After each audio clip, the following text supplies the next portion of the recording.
Hey guys, welcome back to Abhi Talks, and it's been a long time since I made a video, so here we go. Today I want to talk about a show called Black Knight.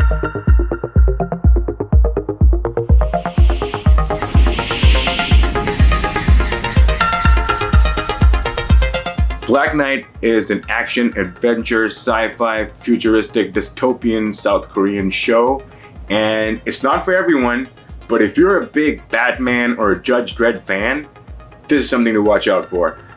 So let's get into it. Now, if you didn't get it from the title alone, you can see how it pays homage to the Batman character, because Batman is literally called The Dark Knight, and this show is called The Black Knight. At first, I was expecting kind of like Black Mask vibes. If you remember, the Black Mask series is a modernistic, more of a Hong Kong action style based superhero movie that starred Jet Li way back in the 90s, and very recently, I think in the early 2000s or in the 2010s, Donnie Yen revisited this character in a full-fledged action movie, and this was what I was expecting, which is basically a reimagination of the Kato character, which starred Bruce Lee many years ago. If you look at the characters and compare their looks, so this is what I was expecting. What I got was much better. So here again, I remind you to monitor your expectations. Go in expecting a show which is really a cross between Judge Dredd and the Mad Max movies. If you look at the opening of the show, it will immediately remind you of the Judge Dredd movie starring Carl Urban. If you enjoyed that movie, there's a lot to enjoy here.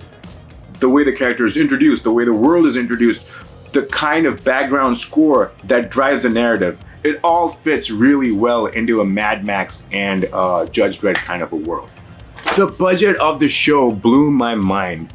For something that looks so similar to Judge Dredd and Mad Max, it looks like it could be part of their world. More so Mad Max, because you see a lot of the driving shots are out in this desert dystopia, where you have trucks and cars and motorcycles all kind of going and blowing with the sand, imminent sandstorms. It will remind you of the effects of Mad Max. Obviously, comparatively, it's a little bit lower because the budget is 1/10 of what the movie was, but they still managed to deliver that feel right to you. And if you enjoyed movies like Mad Max and Dredd, you will love the series.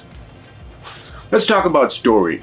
When it comes to story, I believe all the formats, all the structures of narratives have already been explored.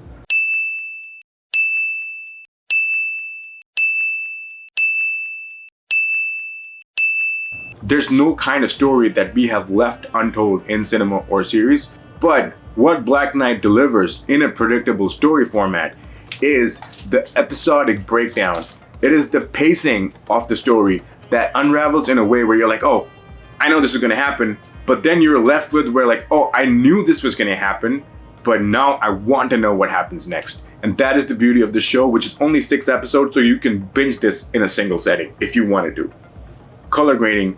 Color grading is not just bumping up the color. It is to create an identity. It is to create a world. Every time you see a different color palette in a film, your mind subconsciously takes you to a different world. And the color grading in Black Knight is perfect. One look and you know, okay, this might be the kind of story I'm going for. The outdoor scenes, the volume stage, the CGI special effect, minor details, it's really good. All of this communicate the world to us, and there's a lot of stuff to be impressed by. Now let's talk about the action.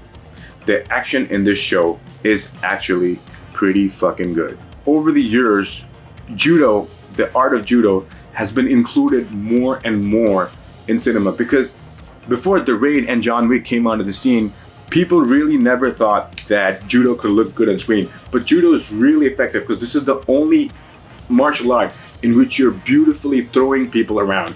And they use judo a lot, along with really good hand-to-hand combat with kicks and punches, knife fights. The gunfights, because they're not the priority, are okay.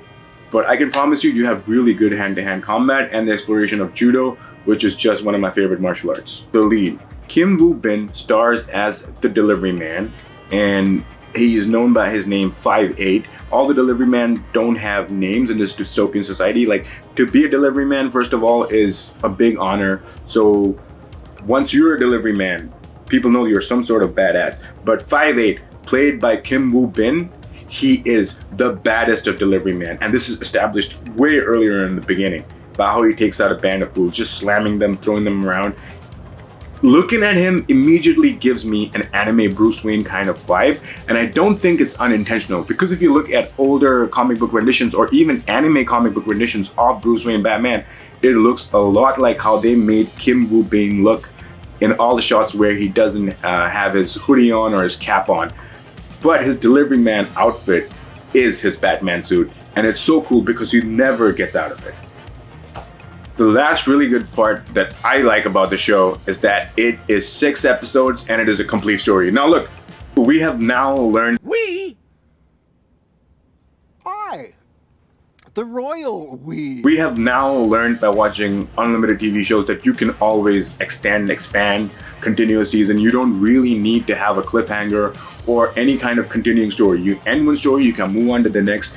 I think we have gone past the stage where any TV show is going to be like, oh, we're just ending, and they have no clue or no hints for a second season. So there are clues, there are hints, but this story is complete. That's all I had to say about The Black Knight. Please go out and watch it. It's a really good show for fans of things like Mad Max, Batman, and Dread. You will really like it.